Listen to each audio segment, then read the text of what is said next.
जय श्री राम, हर हर महादेव। मित्रों, वैसे तो अनेक अनेक कथाएं भगवान श्री राम के बारे में हैं।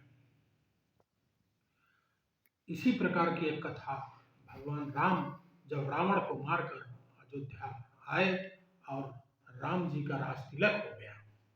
माता जानकी की ब्राह्मणों में बड़ी श्रद्धा है, अपने हाथ से ब्राह्मणों के लिए भोजन बनाती हैं।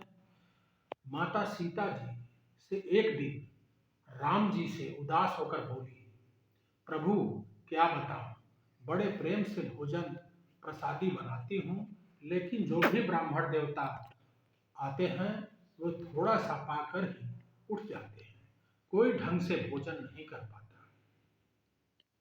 कभी कोई ऐसा ब्राह्मण तो बुलाइए जो जिन्हें मैं संतुष्ट कर सकूं, जो बिल्कुल जम्हाई लेकर के खाए। राम जी बोले, ऐसा मत कहो देवी, कभी कोई ऐसा ब्राह्मण आ गया तो आप भोजन बनाते बनाते थक जाओगी। अभी आपने असली ब्राह्मण को देखा कहाँ है। ठीक है, किसी दिव्य ब्राह्मण को बुलाता हूं। मेरे प्रभु रघुवर आज समाधि लगाकर अगस्त मुनि का ध्यान में पहुंच गए। अगस्त मुनि वही हैं जो 3 अंजलि में पूरे समुद्र को पी गए थे।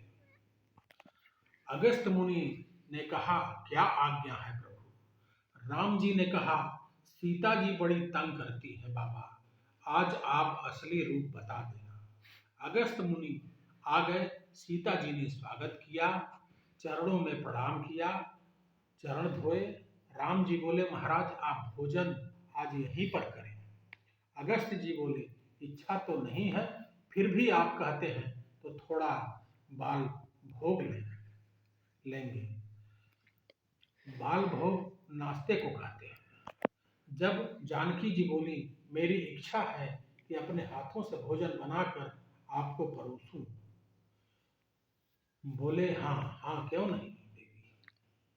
माता सीता जी ने देखा, दुबला पतला सा संत है, कितना खाएगा।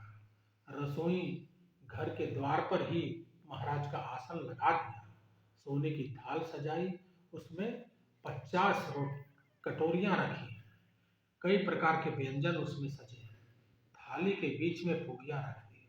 अगस्त मुनि बैठे। अगस्त मुनि ने टेढ़ी नजर से राम जी की ओर देखा। राम जी ने इशारा किया, हाँ हो जाइए शुरू।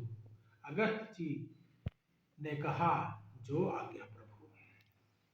जानकी ने कहा, महाराज भोजन करना शुरू कीजिए। अगस्त जी थाली की ओर देख रहे हैं और हंस रहे हैं। जानकी बोली, आप शुरू करिए न महाराज। अगस्त मुनि बोले, हंसी तो मुझे इसलिए आ रही है देवी कि कटोरी को आंख में डालूं या नाक में डालूं या कान में डालूं। जानकी बोली, क्यों महाराज। बोले, भरा भोजन करना है तो देवी ढंग से कराओ, नहीं तो रहने दो। जानकी तो बड़ी प्रसन्न हुई, कोई भोजन करने वाला तो आया। महाराज आप पाइए, मैं बनाती हूँ। सज्जनों, 11 बजे भोजन शुरू किया गया और सांझ 6 बज गया। उनको तो डर कर भी नहीं आई। जानकी जी ने 25 बार तो आटा गूंथ लिया। जब सायंकाल हो गई तो अगस्त जी से बोली, और चाहिए। अगस्त जी बोले, अभी तो ठीक ढंग से शुरुआत ही नहीं हुई है, अभी से पूछने लगी आप। जानकी ने कहा, नहीं बाबा ऐसी बात नहीं है, आप प्रेम से भोजन पाइए, मैं अभी आती हूँ। जानकी जी ने गणेश जी की दोनों पत्नियां रिद्धि सिद्धि का आह्वान किया। दोनों देवी हाजिर हो गई और बोले, क्या आज्ञा है माता। जानकी जी बोली, देखो महाराज, अगस्त मुनि भोजन कर रहे हैं, कुछ भी हो जाए भूखे नहीं उठने चाहिए। सारे भंडार खोल दो, लेकिन महात्मा भूखा नहीं उठे। रिद्धि सिद्धि जहाँ बैठ जाए वहाँ क्या कमी है। रिद्धि सिद्धियां पूरियां बनकर महाराज को परोसती जा रही हैं। महाराज बड़े प्रेम से भोजन कर रहे हैं। 3 दिन और 3 रात्रि हो गए, महात्मा जी का अखंड भोजन चल रहा था। रिद्धि सिद्धि भी परेशान हो गई। माता जानकी ने गणपति का आह्वान किया। गणेश जी हलवाई बनकर आ गए। बोले मैं देखता हूँ ऋषि का पेट कैसे नहीं भरता, मेरे तो बड़े बड़े पेटों का पेट भरा है, पर वहाँ कहाँ पार पाने वाले। फिर नौ निधियों को बुलाया, रिद्धि सिद्धि और नौ निधि सब मिलकर पूरी बेल रहे थे। गणपति महाराज झारिया में पूरी बनाकर अगस्त जी को परोसते जा रहे थे। महाराज जी मुंह में उड़ेलते जा रहे थे। 15 दिन और 15 रात्रि पूरे हुए बिना रुके भोजन चल रहा था। सीता जी अगस्त मुनि के पास आई और सोने की थाल हटाकर बड़ी सी बारात रख दी। सीता जी, सोचिए मेरे घर आज कोई डाकी आन बाग्यो उठो रो तो नाम ही नहीं लोगे। जब 16वां दिन भी पूरा हो गया तो अगस्त मुनि के चेहरे पर कोई सिकुड़न नहीं है, तो भी वो अविश्राम गति से भोजन करने में व्यस्त है। 17वां दिन जब भोजन का चल रहा था तब जानकी जी आए और महाराज को प्रणाम किया। अगस्त महाराज ने कहा, सौभाग्यवती रहो देवी, लेकिन बेटी अभी कोई बात नहीं कर सकता क्योंकि मैं भोजन में व्यस्त हूँ, वार्ता बाद में करूँगा। जानकी जी बोली, मैं कोई बात करने नहीं आई महाराज, मैं तो इतना कहने आई हूँ कि आधा भोजन हो जाए तो पानी पीना चाहिए। अगस्त मुनि बोले, चिंता मत करो देवी, जब आधा भोजन हो जाएगा तो पानी पी लेंगे। जानकी बोली, हे भगवान, यह कैसे महात्मा है, अभी आधा भोजन भी नहीं हुआ है, महाराज का भोग चल रहा है। 17वें दिन सायकाल में भगवान राघवेंद्र आए। राम जी आकर देखा जानकी जी चिंतित है, गणपति महाराज भी चिंता में है, रिद्धि सिद्धि नवनिधि सब हार चुके थे। राम जी ने जानकी से कहा, क्यों देवी, महाराज का भोजन अभी चल रहा है ना। जानकी जी बोली, सुनिए, ऐसा ब्राह्मण मेरे घर फिर कभी मत बुलाना, क्योंकि ये कोई भी बात श्रद्धा की टांग तोड़कर रख देते हैं। 18 दिन पूरे हो गए, बोलते हैं अभी आधा भी नहीं हुआ है। राम जी माता सीता जी से कहते हैं कि आप रोज बोलती थी ना कोई ब्राह्मण बुलाओ तो भोजन। सीता जी ने कहा, आप आगे तो भूल कर भी नहीं कहूँगी, ऐसी कृपा करो कि यह ब्राह्मण मेरे द्वार से भूखा न जाए।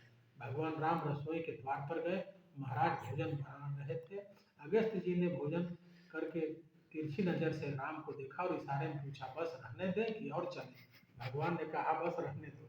राम जी का इशारा पाते ही तो रहा सारा काम। 18 दिन शाम को महाराज ने डकार आई, लाओ तो देवी आधा भोजन हो गया, अब जल पियो। राम जी ने कहा, देवी महाराज के लिए जल लाइए। जानकी बोली, हमारे पास इतने जल की कोई व्यवस्था नहीं, इतना पानी कहाँ से लाएंगे, 2-5 घड़े से काम तो चलेगा नहीं। अगस्त जी बोले, पानी भी पीते हैं तो फिर ढंग से ही पीते हैं, ऐसा रोज रोज नहीं पीते, 2-4 युग में एक बार ही पीते हैं। राम जी ने कहा, तो महाराज पानी की व्यवस्था नहीं हो पा रही है, एक काम करिए, आप तो योगी हैं, कई युगे तो भूखे प्यासे रोक सकते हैं, एक युग में भोजन करें तो दूसरे युग में पानी पिए। आगे जो द्वापर का युग आ रहा है, द्वापर युग में जो गिरिराज को उठाऊंगा, क्रोध में आकर इंद्र जितनी जल की वृद्धि करेंगे, आप सारा जल पी जाना। जय श्री राम, हर हर महादेव।